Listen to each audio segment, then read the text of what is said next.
How could you do this to me? I shouted, my voice echoing in our cavernous foyer. Dean stood impassively, almost bored, as I confronted him. Behind him, my 17-year-old stepson, Caleb, smirked. Come on, Alana, Dean drawled. Stop with the hysterics. We both know this marriage was a business arrangement. I needed access to your money, and you wanted the status of being a corporate wife. I recoiled as if struck. A business arrangement? Is that all our decade together meant to you? Oh, please, he scoffed. You really bought into the whole till death do us part fairy tale? I enjoyed the lifestyle you provided, but now your well has apparently run dry. His words knocked the wind from my sails. I had just endured the most embarrassing board meeting of my career after a failed project cost the company millions. My job was now on shaky ground. But looking into my husband's cold, greedy eyes, I realized the difficult day at work paled in comparison to the bomb Dean just dropped on our marriage. Caleb, sweetie, talk some sense into your father, I pleaded to my stepson. He just glared and shook his head. Sorry, Alana, but I'm with Dad on this one. We heard from our country club friends that you lost your big inheritance. So if you don't have money anymore, what use do we have for you? The casual cruelty stunned me. It was then that the truth hit me like a splash of frigid water. My carefully curated life had all been a fragile house of cards. One breath of ill financial fortune was apparently enough to blow it all down. Rage and adrenaline stirred my shock into action. If cold hard cash was all that mattered to them, so be it. Get out, I hissed through gritted teeth. Confusion flashed across Dean's face. You can't kick me out of my own house. The hell I can't, I cut him off. This is my name on the mortgage, remember? You wanted access to my good credit for this palace, and since all you care about is money, consider our little business arrangement terminated. I marched over to the front door and held it open.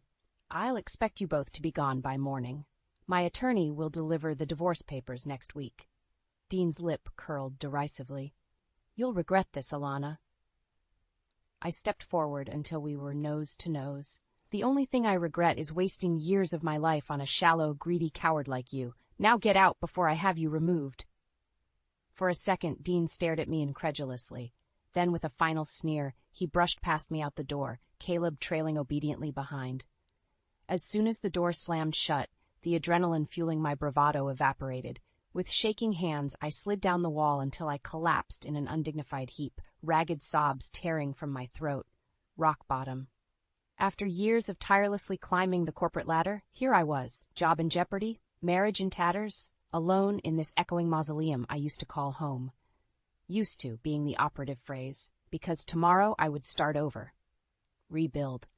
As I laid there taking stock of my new circumstances, the tears slowly dried to a hard, glittering determination. Dean and Caleb wanted to play dirty? Game on.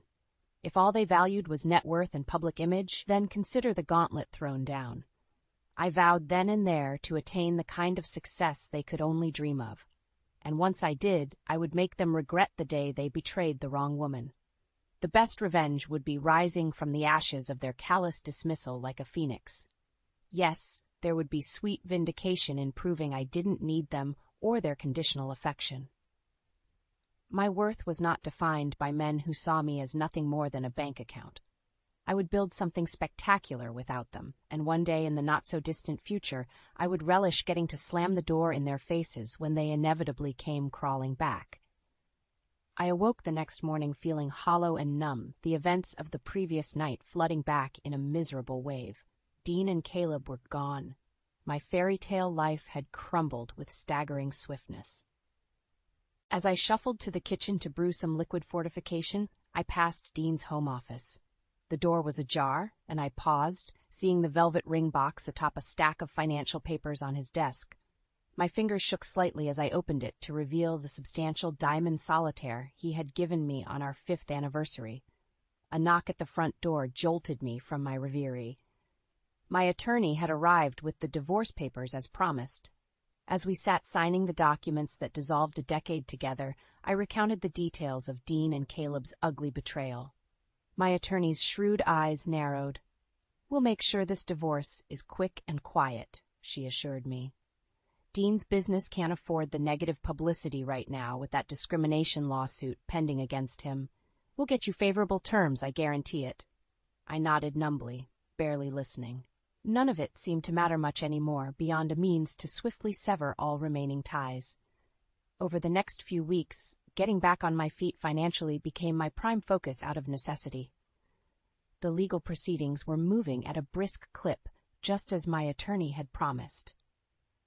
Soon the day arrived when I came home one evening to see my possessions strewn haphazardly about the front lawn. Dean had clearly wasted no time reclaiming the house that was now awarded to him in the settlement, despite my name and credit on the line for it. My jewelry, designer shoes, and other valuables were nowhere to be seen. Undoubtedly already hawked by Dean in his desperate bid for liquidity to prop up his struggling business. Once a greedy opportunist, always a greedy opportunist, I mused bitterly. As the moving truck packed up my clothes and lone pieces of intact furniture to take to my new small apartment, I stood across the street staring numbly at the only home I had known for over a decade now, occupied by strangers. "You brought this on yourself, Alana," said the voice in my head that sounded disturbingly like Dean. "This is what happens when you don't take care of those loyal to you." An icy rage stirred in my gut. "Oh, don't worry, Dean," I thought venomously. "You'll soon see exactly what happens when you betray someone like me. I vow to rise from these ashes and regain everything I lost 100-fold without you. Just you wait, you reptile. My day of redemption will come." Over the next year, I shed everything about my old life: the luxury clothes and cars, the country club memberships, the circle of wealthy friends and socialites. I funneled all time and energy into resuscitating my career, slowly regaining my standing. Meanwhile, Dean's downward spiral continued as his business crumbled under the weight of discrimination lawsuits and increasingly poor leadership. Last I heard, he sold his Mercedes to cover payroll and moved into a small rental apartment much like mine. As for Caleb, the golden child, without my financial largesse, he had to withdraw from his Ivy League college dreams only one semester in. Dean could no longer afford even community college tuition. The updates on my erstwhile family's misfortune arrived via mutual contacts still in our social orbit. I received the news of their troubles with cool indifference. The scales of justice seemed to finally be balancing. My climb upward would soon intersect their fall. And intercept them I shall. I resolved anew each morning. My starved inner phoenix will feast on the ashes of their hubris soon enough. The pre-dawn light filtered into my Spartan apartment bedroom as my alarm blared. Just another day in my new reality. Divorced, financially rebuilding, career on the ropes. But today was different. Today was the launch presentation for Project Helix, the brainchild I had tirelessly devoted myself to over the past 18 months since the implosion of my marriage. Its revolutionary genetic testing algorithms for cancer diagnostics represented my professional phoenix rising from the ashes. I had handpicked a brilliant team and leveraged every business connection and favor accumulated in my long career to secure funding and top lab partners. Everything was on the line today: my reputation, my finances, my future. As I gazed steadfastly at my reflection in the mirror getting ready, the familiar icy determination settled into my bones, fueling every movement. My resolve hardened into an impenetrable shield. Today signaled a new beginning on every level. The presentation was a resounding success, garnering impressive investor commitments and glowing media coverage. As I shook hands afterwards, secure in the revival of both my career and bank account, I caught sight of Dean across the room. Our eyes locked. He looked older, paunchier, dressed in an ill-fitting rental suit. An ugly scowl marred Caleb's once handsome face beside him. Dean raised his glass mockingly in my direction before turning away. I smiled to myself as I networked with enthusiastic potential partners, no longer bothering to glance back at the shadows of my past life. Today was sweet vindication, the fruits of my labors on proud display. My ascension was just beginning, and his fading relevance was now an afterthought. Onward and upward. Over the ensuing months, Project Helix rapidly became the cornerstone of a biotech startup funded by blue-chip investors. As CEO, stock options and a 7-figure salary quickly put me back in the black.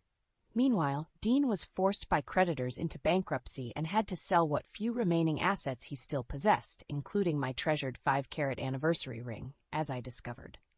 The business discrimination lawsuits had utterly destroyed his professional reputation. No one wanted to hire, fund, or work with someone so toxic. His fall from grace was almost complete. Caleb scraped by doing odd jobs, his Ivy League dreams replaced by the reality of community college dropout. How the mighty had fallen. Their crumbling fortunes were of only passing interest to me at this point. My star was rising to stratospheric new heights as industry accolades and magazine covers continued rolling in. I stayed laser-focused on nurturing this hard-earned success. My technology was gaining global recognition as a game-changer in oncology testing. As billions in potential market capitalization hung ripe for the taking, acquisition offers from all the pharma giants flooded my inbox, but I remained unmoved. My ambitions were far grander than cashing out now, like so many flash-in-the-pan biotech startups. I would build an empire that left no doubt as to my formidable talent and grit, a lasting legacy that no spoiled opportunist could ever wrest from my grip. As Project Helix's national rollout neared completion, I sensed my hour of sweet redemption was nigh. The day of reckoning I had nurtured like a smoldering ember these past miserable years. Soon I would confront the faithless parasites that derailed my life with such callous indifference. Dean and Caleb would finally behold with their own eyes what steely determination can manifest when someone with my tenacity puts her mind to a worthy purpose. The time had come at last to reopen that ugly chapter and slam it shut for good on my terms. My ascension was irrefutable, my rivals vanquished. Now to deliver the final blow that would humble them completely before my might and resolve. Soon, my old acquaintances would see that I was not defeated as presumed. No, I had returned, consulted, feared, and admired. My time had come again in spades. The game wasn't over, but the rules were about to change. Dean and Caleb would learn that to their sorrow soon enough. The phoenix had risen triumphant from the ashes they left. Now it was their turn to burn. I straightened my emerald silk blazer as I strode confidently into the soaring lobby of Prisma Laboratories. Today's meetings represented the culmination of intense negotiations for them to acquire a majority stake in my booming startup. On paper, I was selling control, but in reality, I would still lead operations with significant autonomy guaranteed in my contract. And the 9-figure payout would make me one of the wealthiest self-made female biotech entrepreneurs in history. Over the next few hours, I fielded complex questions from their executive team and arbitrated key deal points with my signature sharp focus. This was the crowning moment. My resurgence was almost complete. As Prisma's CEO reached across the glossy boardroom table to shake my hand in front of the approving audience, solidifying our pact, a surge of elation flooded my system. I had manifested the seemingly impossible. Risen from the ashes by virtue of grit alone, my attorney Arma Snyder-eyed me keenly as the noise died down. "Well played, Alana. They never saw you coming," she remarked approvingly. "This has been quite the turnaround from when we first met to dissolve your marriage. You're at the top again." I nodded, a small smile playing about my lips as I gazed out the soaring windows to the city below. Yes, indeed. And I must admit, while the professional achievement is profoundly gratifying, I'm also anticipating finally confronting lingering ghosts from my past very soon. Snyder's arched an eyebrow. "I assume you're referring to Dean Turner? I understand he's hit desperate times since your split. Word is he may even face criminal fraud charges soon regarding his business dealings." "Well, karma can be a real witch sometimes, can't she?" I replied breezily. "As for my dear ex, let's just say I have an important announcement about my recent windfall event that I intend to make very public soon. Dean always did covet the spotlight." As we gathered our things, Snyder paused thoughtfully. "You know, Alana, living well is truly the best revenge, as the saying goes. Dean and your stepson already face more struggles than they can manage by the looks of things. But the choice is yours." I held her gaze unflinchingly. "I appreciate your counsel, but I've come much too far and endured too much pain to not savor this moment. The time has come for the final reckoning." Over the next few days, I arranged an elite catered event at my sleek new downtown penthouse, ostensibly to celebrate the acquisition deal. But my real purpose was setting the stage for the final act of my vengeance upon Dean and Caleb. I made a point to conspicuously invite various old common contacts I knew would relay news back to Dean in short order. As expected, word soon reached my ex about the extravagant party and my massive windfall payout. I learned from my well-connected event planner that Dean was in a state of incredulous anguish upon hearing of my spectacular phoenix-like rise from the ashes. Predictably, he and Caleb instantly attempted to contact me, pleading for reconciliation now that my coffers had swelled again. But I simply blocked their increasingly desperate calls and messages without a second glance. My focus remained fixed solely on the upcoming spectacle I had carefully orchestrated for their final humiliation. The evening was perfect. Flexing my newly restored elite social status among powerful biotech nobility was profoundly gratifying. The catering was sublime, the champagne exquisite, the guest list exclusive. My couture silk dress attracted envious stares. Around midnight, Dean appeared uninvited at the door, attempting to charm his way past security. But I simply requested his forcible removal from the premises without bothering to leave my conversation circle. Soon, this whole ugly chapter plaguing me these last few torturous years could finally be laid to rest. My redemption song was nearly complete, needing only one last triumphant note. The time had come for my fortunes to irrevocably eclipse those who wrongly assumed I was finished. Tomorrow night, Dean and Caleb would comprehend the magnitude of their folly at long last. I would relish revealing how I prevailed while they crumbled. Vengeance would at last be mine in full measure. I surveyed the ballroom with pride, the elegant space glowing under crystal chandeliers.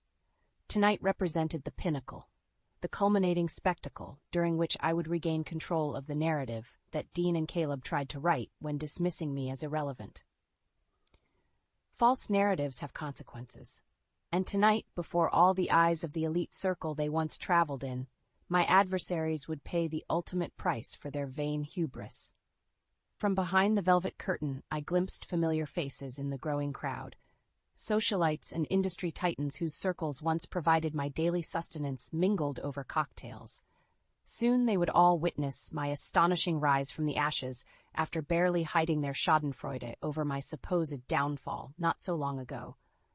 A hush fell over the glamorous crowd as the lights dimmed. Then spotlights illuminated the stage where I stood resplendent in a beaded evening gown specially commissioned for the occasion.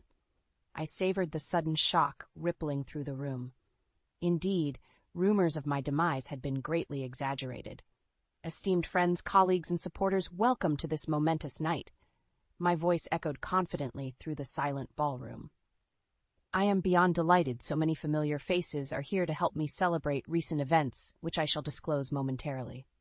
First, a bit of context. I proceeded to recount my spectacular professional turnaround, born out of grit and vision when all seemed lost. Murmurs of surprise rippled through those who assumed bankruptcy and ruin following my brutal divorce and near-career implosion. And so it is with immense pride that I can now announce that Project Helix, my labor of love these past few years, has officially been acquired by Prisma Laboratories for a sum that shall propel my new firm, Turner Biologics, into the stratosphere. An astonished gasp went up from the audience, followed by a thunderous standing ovation as Dean's ashen face stared up at me in disbelief from the third row, Caleb shrinking behind him. The room roared with applause while my enemies grappled with this shocking public spectacle, revealing the scale of their gross misjudgment. I raised a hand and continued after the cheers died down, my voice ringing with conviction throughout the silent grandeur of the ballroom. My friends, you all saw me endure grievous betrayal and the loss of everything I held dear not so long ago. And yet here I stand before you stronger than ever, beholden to no one. My fortunes risen higher than my adversaries could have conceived. I allowed the dramatic words to sink in as hundreds of rapt gazes flickered between me on stage and Dean squirming in discomfort below. Let my astonishing journey serve as proof that integrity and grit conquer all. Much was taken from me, but now I have recovered my wealth and status 100-fold, while my enemies sink ever lower. Murmurs rippled through the ballroom as all eyes turned on Dean and Caleb. I let the discomfort stretch unbearably as camera phones immortalized their humiliation. Finally, I concluded, "Remember, friends, no matter how dark the night, the righteous phoenix shall always rise again, more glorious than before. Our setbacks oft serve but to propel our destiny higher than imagined if we but persevere." The ballroom erupted in a standing ovation as I soaked in my hard-won public vindication. Justice had been served at long last before all. Now closure could finally liberate me to chart wondrous new horizons unencumbered by the phantoms of past treachery. My revival was now irrefutably complete. As guests swarmed forward with praise and adulation, a strong hand gripped my elbow. I turned to see Caleb's eyes brimming with fury inches from mine. "You vindictive witch! We offered reconciliation, but you repaid our regrets with this spectacle?" He spat contemptuously before security pulled him back. I calmly held his baleful gaze. "The time for reconciliation ended when you threw me away believing you had broken me. Consider this long overdue payment for your arrogance." His glare spoke daggers before security removed him, but instead of satisfaction, unexpectedly I felt only a growing hollowness expanding in my chest. Because gazing into that warped face oozing vitriol, I glimpsed a mirror image, and felt the arms of my gleaming victory turn cold and leaden. I awoke the morning after my spectacular vindication gala, feeling hungover in more ways than one. While the champagne may have faded, the confrontation with Caleb still echoed unpleasantly in my mind. His rage and contempt was a mirror I could no longer avoid. In seeking to prove myself above their petty manipulations, had I instead lowered myself to their emotional wasteland by stooping to excess vengeance? You reap what you sow, Alana. What crops are now ripening from the seeds of bitterness and spite you've sown these past few years? I pushed the uneasy thoughts aside as I prepared for a series of major media interviews about the gala revelations. Prisma's publicity team would be leveraging the sensational arc of my comeback story as a boost for their newly acquired biotech crown jewel. Over the next few weeks, dozens of glossy magazine profiles and cable news segments broadcast the comeback queen's astonishing journey from a broken divorcee to self-made female billionaire. I should have felt only jubilation at this hard-won validation. But as I politely fielded invasive personal questions about Dean's betrayal and my Cinderella redemption, feelings of unease continued swelling steadily. Celebrity anonymity and the consolation of wealth could not fully dull the growing spiritual crisis born that night. I witnessed my own reflection in Caleb's contorted face. One morning, as I absently surveyed the impressive view from my sleek new corner office, my executive assistant announced an unexpected visitor, my old friend and attorney, Carla Snyder. As we exchanged awkward pleasantries over my exotic imported tea, I sensed this was more than a congratulatory visit. Her smile faded over the elegant china rim as she set down her cup. "Alana, I've considered us friends for over 20 years now, so I hope you'll receive this in the supportive spirit intended. Don't waste another minute on petty wars or ego when life is so fleetingly short. You have miraculously reclaimed everything denied you. Don't squander it for a false illusion of justice or power over others." Her compassionate gaze held mine unwaveringly. "Despite your success, you seem more melancholy than ever. True victory doesn't come from externally validating your worth at the cost of inner peace. Your life is yours now to fill as you choose, without constantly battling ghosts or seeking the meaningless validation of false idols." I stared silently as her words slowly dissolved my feeble inner defenses. The tears I had suppressed these past harsh years suddenly burst forth with unexpected force. Great heaving sobs coursed through me as she enveloped me in her arms. There, let the bitterness flow away," she soothed gently as months of tension flooded out. "Forgive them, forgive yourself. Be free." In that instant, the remaining scales fell away from my eyes at long last. I saw with blinding clarity that in clinging to old pain and trauma as fuel for worldly ambition, I had simply perpetuated the same bleak emotional wasteland I condemned in Dean and Caleb. The phoenix had resurrected yet still dwelled among the ashes, denying herself rebirth into light. No more. Today I would step fully into my new life unchained from the past. The sweet fruit of my success would be savored without vain clinging to transient validation or memories of adversity suffered. I vowed to let compassion fill my heart henceforth, for those who betrayed me, for myself, and for all souls still dwelling in shadow. My remaining years would be a testament to the resilience of the human spirit when we turn from darkness into light. I took a slow, deep breath as I surveyed the familiar surroundings of my sleek corner office one last time. Today was my final day as CEO after selling the remainder of my shares in Turner Biologics. It was time to embark upon the next chapter of my life on my own terms, unshackled from past scars or vain ambition. The acquisition had made me tremendously wealthy beyond my wildest dreams. More importantly, it gave me the freedom to walk away while still young enough to explore impactful new horizons focused on uplifting others. My assistant entered hesitantly, interrupting my reverie. "Mrs. Turner, your ex-husband Dean is here insisting he be allowed to speak with you urgently." I sighed, shaking my head wistfully. Even now, at the bitter end, he persisted, trying to charm or manipulate his way back into my good graces after recognizing the full extent of his folly. Perhaps after years inhabiting bleak emotional wilderness devoid of genuine human bonds, even someone as warped as Dean felt the occasional flicker of regret. "Escort him in, please," I requested calmly. I had nothing left to prove or fear from the faded, humbled man who entered moments later. His expensive attire barely concealed a gaunt, weary frame much aged from heavy drink and despair. This closing conversation was long overdue for both our sakes. Dean cleared his throat awkwardly. "Alana, I know neither words nor deeds can undo the harm I've caused.